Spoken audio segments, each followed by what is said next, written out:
poter conoscere le piante dal punto di vista dell'utilità, dell'amicizia che le piante hanno per l'uomo e per la pericolosità e l'inimicizia, chiamiamolo così, che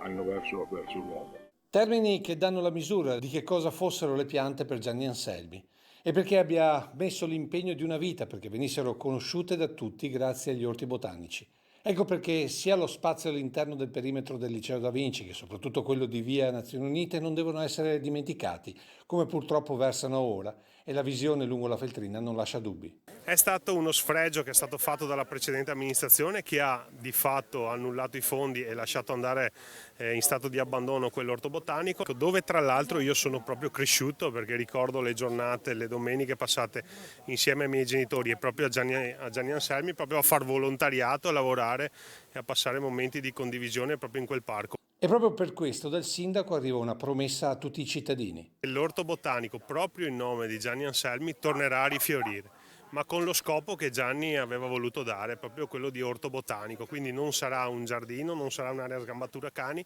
ma tornerà ad essere un laboratorio dove sperimentare la